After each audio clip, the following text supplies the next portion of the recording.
सुप्रभात बच्चों।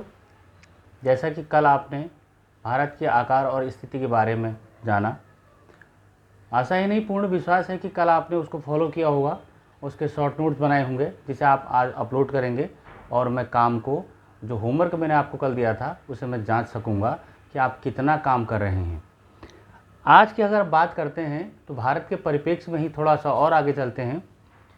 आज का जो टॉपिक है वो तो कल भारत की आकार और स्थिति थी कि पूरे विश्व में किस तरह से भारत की आकार और स्थिति हम अक्षांश और देशांतर रेखाओं के माध्यम से जान सकते हैं। ये तो कल क्लियर हुआ, छोटा छोटा मैंने आपको होमवर्क भी दिया था। अब आज बात करते हैं भारत का भौतिक स्वरूप, उच्चावच। इसमें मुख्य रूप से जो धरातल की ऊंचाई और निचाई वाले जो स्थान हैं वो किस तरीके से एक प्रतिरूप दर्शाते हैं कि कहाँ ऊंचा है, कहाँ नीचा है, कौन से क्षेत्र तटीय हैं, किन क्षेत्रों में पहाड़ पर्वत हैं या कौन से क्षेत्र मरुस्थलीय हैं। क्योंकि भारत एक ऐसी स्थिति में है और प्रायद्वीपीय क्षेत्र है कि इसके 3 ओर से समुद्र है और एक हिस्सा इसका स्थलीय है। अगर हम इसको देखें दक्षिण से, अगर हम इस तरह से ईस्ट, वेस्ट, नॉर्थ और साउथ के हिसाब से अगर इसको देखें तो जो साउथ का हिस्सा है वो बच्चों इस तरह से समुद्र तट से लगा हुआ है। अगर हम ईस्ट की ओर जाते हैं तो यहाँ गारो, खासी, जयंतिया और इस तरह की पर्वत श्रृंखलाएं मिलती हैं। ये भी क्या है, पर्वत श्रृंखलाओं की दृष्टि से बहुत महत्वपूर्ण है। अगर हम उत्तर से पहले अगर हम पश्चिम की ओर आते हैं तो ये हिस्सा हमारा ऐसा हो जाता है, गुजरात, अहमदाबाद, ये क्षेत्र ऐसे हैं जो सूखा रहित हैं, जहाँ मरुस्थलीय क्षेत्र है। जबकि अगर हम इस हिस्से को गौर से देखें जो ट्रांस हिमालय और हिमालय के क्षेत्र है तो यह बच्चों बहुत महत्वपूर्ण है और यह हिमालयी क्षेत्र कहलाता है। प्रायद्वीपीय पठार और उत्तर का विशाल मैदान के ऊपर को जितने भी हिस्से हैं सारे यह कैसे हैं, पर्वतीय क्षेत्र हैं। अर्थात कहने का मतलब है, मैं छोटे से ग्राफ से आपको समझा रहा हूँ कि अगर मैं इस तरीके से इसको डिफाइन करूँ कि ये देखिए ये पर्वत श्रृंखला, ये थोड़ा कम थोड़ा कम थोड़ा कम और फिर ये प्लेन, तो इस तरह से इसका पूरा स्ट्रक्चर है। तो इस स्ट्रक्चर को अगर आप ध्यान में रखेंगे तभी आप उच्चावच, भारत की जो मूल भौतिक स्वरूप है उससे आप परिचित हो सकते हैं। तो ये तो रहा आपका भौतिक स्वरूप। मैं आपको मैप दिखाना चाह रहा हूं।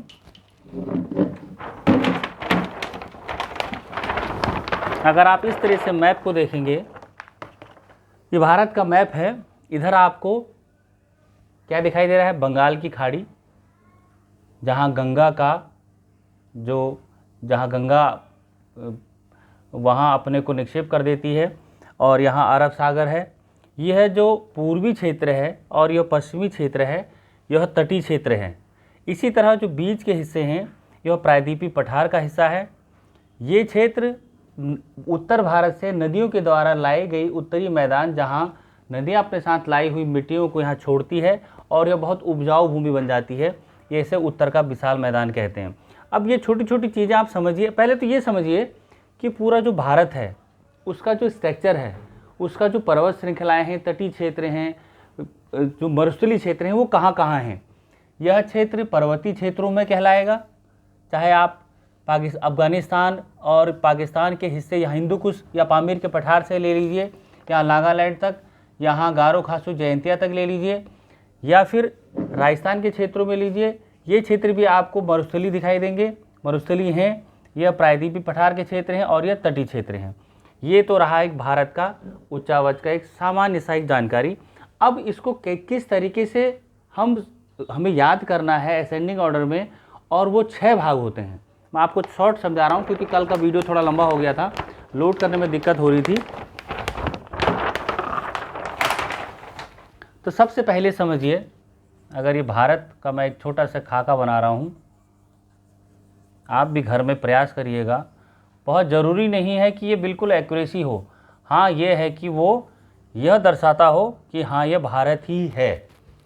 तो सबसे पहले आप गौर से इसे देखिए, भारत के जो ये हिस्से हैं इसमें मैंने आपको बताया यह हिमालयी क्षेत्र, इसको आप कह सकते हैं महान हिमालय।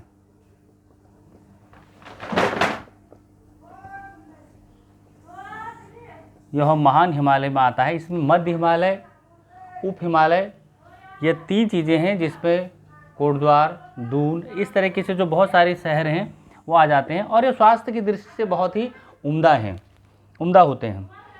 दूसरी चीज़ आती है, यह आता है उत्तर का विशाल मैदान। यह नदियों द्वारा लाए गए, अब नदियाँ कहाँ से निकलती हैं? आपको पता है कि यह हिमालय क्षेत्र है तो यहाँ वर्ष भर बर्फ़ जमी रहती है और इन्हीं बर्फ़ से नदियाँ निकलती हैं।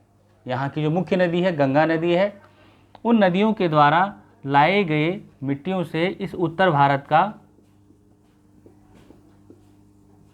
विशाल मैदान का निर्माण हुआ है। और बच्चों यहाँ गेहूँ चावल की दृष्टि से यह पूरे भारत का जो कृषि योग्य भूमि है वो सबसे ज़्यादा, गन्ना भी यहीं पैदा होता है। तो उत्तर भारत का यह विशाल मैदान। फिर आता है प्रायद्वीपीय पठार। प्रायद्वीपीय पठार यह कालांतर में बहुत समय पूर्व आग्नेय शैलों के द्वारा बना हुआ पठार है। अब पठार से मतलब देखिए पहाड़ियाँ तो ये हो गई इस तरीके से, पठार का मतलब है ऐसे। यह क्षेत्र कैसा है? फ्लैट है, कठोर चट्टानों से बना हुआ, इस तरीके से बना हुआ है। और यह इन पठारों में बहुत ज़्यादा खनिज पदार्थों की बहुतायत मिलती है। अब आते हैं हम इस क्षेत्र में, तो यह क्षेत्र बच्चों मरुस्थलीय है। राजस्थान, अहमदाबाद के क्षेत्र सारे मरुस्थलीय हैं क्योंकि मानसून जब आता है तो वह यहाँ तक पूरी तरह से नहीं पहुँच पाता और बहुत ही कम मात्रा में यहाँ वर्षा होती है। पहला महान हिमालय, उत्तर का विशाल मैदान, तीसरा प्रायद्वीपीय पठार, चौथा मरुस्थलीय भाग, पांचवा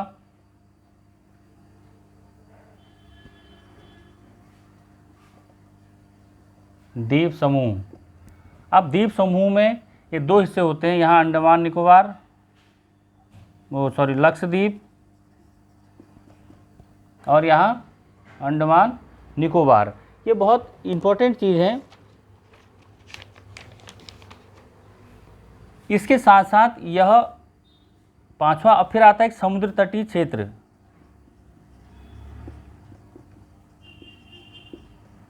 अब इसमें भी 2 हिस्से होते हैं, पहला पूर्वी, दूसरा पश्चिमी। तो इस तरीके से हम पूरे भारत के उच्चावच को, भारत की जो भौगोलिक स्थिति को हम किस तरह से बांट सकते हैं?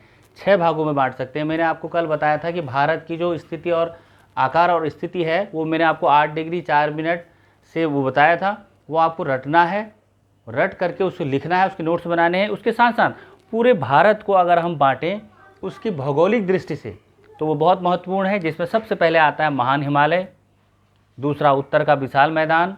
मैं बहुत डीप अभी नहीं जा रहा हूँ, बहुत ही ज़्यादा अंदर जाने में फिर आपको थोड़ी सी और दिक्कतें होंगी, क्योंकि सामने रूबरू जब होंगे तो हम और ज़्यादा इसको अंदर तक ले जाएंगे, अंदर तक सीखेंगे। परंतु अभी जो आपको करना है वो आप इस तरीके से इसको अभी याद करने की कोशिश करिए और इसको बनाइए। पहला महान हिमालय, दूसरा उत्तर का विशाल मैदान, तीसरा प्रायद्वीपीय पठार, मरुस्थलीय क्षेत्र, समुद्र तटीय मैदान और द्वीप समूह। ये 6 चीज़ें हैं। अब थोड़ा सा और इसके अंदर चले जाते हैं। तो सबसे पहले देखना होगा कि हिमालय पर्वत श्रृंखला यह पूर्व की दिशा में सिंधु नदी से लेकर के ब्रह्मपुत्र नदी तक फैले हुए हैं यहाँ तक। और बच्चों बताऊँ आपको, ये ट्रांस हिमालय के नाम से आता है। इसकी जो टोटल जो चौड़ाई है वो 2400 किलोमीटर है, यहाँ से लेके यहाँ तक 2400 किलोमीटर है। और इस तरीके से इसकी लंबाई के साथ साथ इसकी चौड़ाई भी कहीं कहीं 50 तो कहीं 500 किलोमीटर तक है। तो आप समझ सकते हैं कि जहाँ हम लोग भी जहाँ रहते हैं, नैनीताल या देहरादून या कोटद्वार या इन क्षेत्रों में, गढ़वाल के क्षेत्रों में, तो यह भी नैनीताल तक सारे ही मध्य हिमालय और उप हिमालय के क्षेत्रों में आते हैं, जो बहुत ही स्वास्थ्यवर्धक हैं और जिनकी जलवायु बहुत सुंदर है, बहुत बढ़िया जलवायु है। इसके बाद इन्हीं हिमालय के क्षेत्रों से निकली हुई जो नदियाँ हैं वह उत्तर भारत के विशाल मैदान में अपने साथ लाई हुई कांप मिट्टी, दोमट मिट्टी को छोड़ती हुई आगे चली जाती हैं। 3 चीज़ें होती हैं, एक होता है अपक्षय नदियों द्वारा जो वहीं टूटती हैं, दूसरा होता है अपर्दन इसका खिसकना धीरे धीरे। फिर होता है बच्चों निक्षेप, जहाँ ये बिल्कुल तरीके से छोड़ देती हैं। तो यह अपर्दन के साथ साथ यहाँ निक्षेप करती हुई चली जाती हैं। तो यह नदियाँ अपने साथ जो मिट्टी लाती हैं वह उत्तर भारत के विशाल मैदान में बिछ जाती हैं, जिस कारण यहाँ बहुत ही अच्छी, बहुत ही सुंदर जो कृषि होती है वह पूरे भारत में प्रसिद्ध है। इसके साथ आता है प्रायद्वीपीय पठार। जो मेन प्रायद्वीपीय पठार है,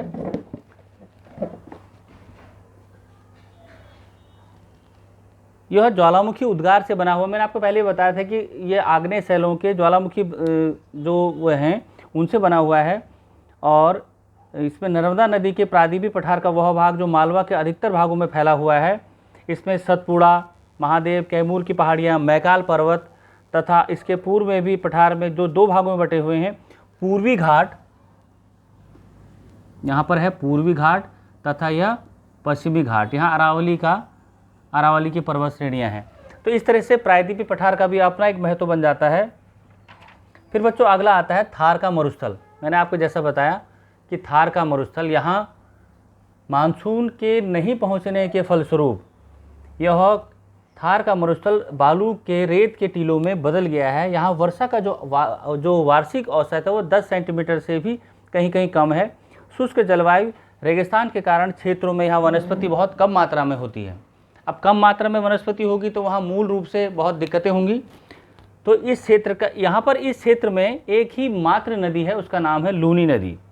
और बरकान नामक बालू के टीले यहाँ इस क्षेत्र में अधिकतर देखने को मिलते हैं।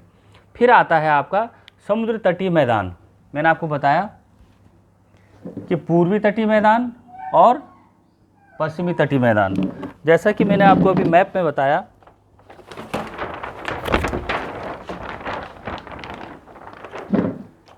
इधर बंगाल की खाड़ी है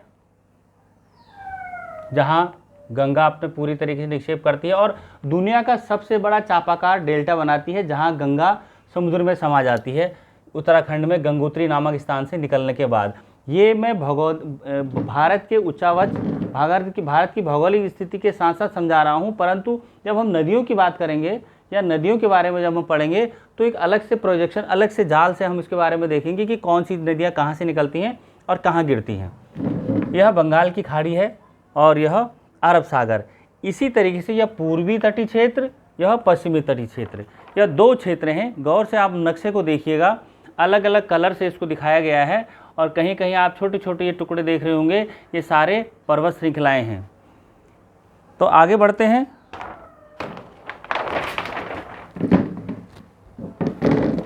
समुद्री तटीय क्षेत्र जो मैदान है, यह अरब सागर से लेकर के पूर्व में बंगाल की खाड़ी तक संकीर्ण जो तटीय क्षेत्र है, एक पट्टिका है। इस पट्टिका में पश्चिमी तट तथा पश्चिमी घाट अरब सागर के बीच में एक संकीर्ण मैदान है। इस मैदान के 3 भाग हैं, कोंकण, मध्य भाग को कन्नड़, दक्षिण भाग को मालाबार तट कहा जाता है। पूर्व में बंगाल की खाड़ी विस्तृत चौड़ा भाग जो काफ़ी चौड़ा है, उत्तरी भाग में इसे उत्तरी सरकार तट तथा दक्षिण में भाग में इसे कोरोमंडल के नाम से जाना जाता है। देखिए कैसे कैसे जाना जाता है, ये कोरोमंडल तट कहलाता है, कोरोमंडल तट, ये कोरोमंडल तट है। और उसके बाद यह मालाबार तट है। तो इस तरीके से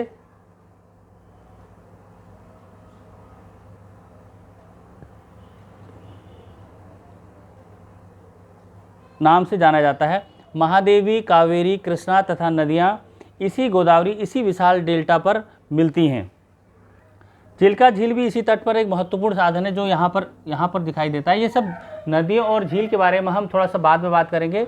उससे पहले हम जो बात कर रहे हैं वो भारत की उच्चावच, भारत का जो स्ट्रक्चर एंड रिलीफ है वो किस तरीके से उसकी संरचना है कि उत्तर, पहला आपको याद रखना है कि महान हिमालय, उत्तर का विशाल मैदान, प्रायद्वीपीय पठार, मरुस्थलीय क्षेत्र, समुद्र तटीय भाग और द्वीप समूह। अब बच्चों आता है द्वीप समूह। भारत में 2 द्वीप समूह हैं। अगर आप पश्चिम की ओर जाएंगे तो यहाँ लक्षद्वीप है, यह द्वीपों का एक समूह है। इसकी उत्पत्ति ज्वालामुखी के उद्गार के कारण हुई। मालाबार तट के निकट लक्षद्वीप है और यह छोटे छोटे प्रवाल द्वीपों से बना हुआ है। 1973 में इससे पहले लंकाद्वीप तथा मिनिकॉय तथा और इन नामों से जाना जाता था, जहां मानव निवास नहीं करते थे। और बंगाल की खाड़ी में उत्तर दक्षिण की तरफ यहाँ पर एक द्वीप है जिसे अंडमान निकोबार के नाम से जाना जाता है। यह दो द्वीपों के दो भागों से बना हुआ है। उत्तर में अंडमान, इसके भी उत्तर में अंडमान तथा दक्षिण में निकोबार, इस तरह से इसको जाना जाता है। यहाँ की जलवायु विषुवतीय है। विषुवतीय तो भूमध्य रेखीय जलवायु जो 0 डिग्री से 5 डिग्री तक मान्य है। यहाँ अत्यधिक गर्मी पड़ती है, जो सूरज की गर्मी है वो यहाँ सीधे पड़ती है, सीधे। तो यहाँ जो विषुवतीय रेखा के में घने जंगल पाए जाते हैं, जिस कारण यहाँ अधिक गर्मी होती है। तो आज का जो मूल आपको जो मंत्र दिया है वो ये है कि आपको भारत की जो स्ट्रक्चर है, जो भारत का जो भौतिक स्वरूप है, वो आपको कैसे समझना है कि अगर हम भारत को उत्तर से दक्षिण की ओर देखें या दक्षिण से उत्तर की ओर देखें या पूरब से पश्चिम की ओर देखें या पश्चिम से पूरब की ओर देखें, तो आपको ये ध्यान देना है। सबसे पहले आप ऊपर से चलिए। सबसे पहले ये स्ट्रक्चर जो मैंने आपको दिखाया है, यह महान हिमालय का है। बहुत गहराई में नहीं जा रहा हूँ क्योंकि 9th की क्लास में आपका एक सीमित सा कोर्स है। अगर बहुत गहराई में जाएंगे तो फिर आपको उसे समझने में थोड़ी दिक्कतें होंगी, परंतु धीरे धीरे समय के साथ जब भी हम क्लास में आपके साथ सामने होंगे तो आप पूछेंगे और मैं आपको बताता चला जाऊँगा। तो सबसे पहले जानकारी लेते हैं। आपको याद रखना है महान हिमालय, उत्तर का विशाल मैदान। अभी क्यों है उत्तर का विशाल मैदान? क्योंकि यह नदियों द्वारा लाए गए मिट्टियों से बना हुआ है और यह पूरे भारत के लिए बहुत उपजाऊ है। फिर आता है प्रायद्वीपीय पठार। अब यह आग्नेय शैलों, ज्वालामुखी शैलों के द्वारा बना हुआ है, जहाँ खनिज पदार्थों की अधिकता पाई जाती है। फिर आता है आपका मरुस्थलीय भाग, जो पश्चिम में है। राजस्थान के क्षेत्र इसमें सारे आते हैं, जहाँ कम से कम वर्षा होती है। और वर्षा क्यों नहीं होती है, यह हम जलवायु परिवर्तन जिस समय हम पढ़ेंगे उस समय इसके बारे में बहुत गहराई से अध्ययन करेंगे। जलवायु, यहाँ की एकमात्र नदी जो मैंने आपको बताई थी वो लूनी नदी है। उसके बाद आता है आपका पूर्वी और पश्चिमी तटीय क्षेत्र। पूर्वी तटीय क्षेत्र में कोरोमंडल, उत्तरी सरकार, कोंकण और मालाबार, ये 4 हिस्से हैं।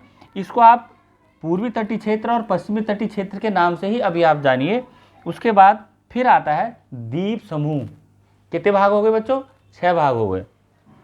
द्वीप समूह में अगर आप पश्चिम की ओर जाएंगे तो आपको लक्षद्वीप, क्या लक्षद्वीप मिलेगा। यह लक्षद्वीप भारत का एक अंग है। इसी तरह आप अगर पूर्व में जाते हैं, दक्षिण पूर्व में जाते हैं, तो आपको यहाँ भी उत्तर क्षेत्र में अंडमान और निचले क्षेत्रों में क्या मिलेगा? निकोबार मिलेगा। ये तो हुई भारत की। ये सब समझ में आया? नहीं आया तो आप धीरे धीरे इस वीडियोज़ को रिवाइंड करिए, धीरे धीरे समझिए और फिर से सीखिए। एक चीज़ मैं आपको और बताना चाह रहा हूँ,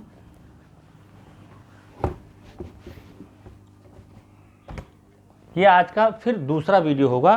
तब तक के लिए ब्रेक।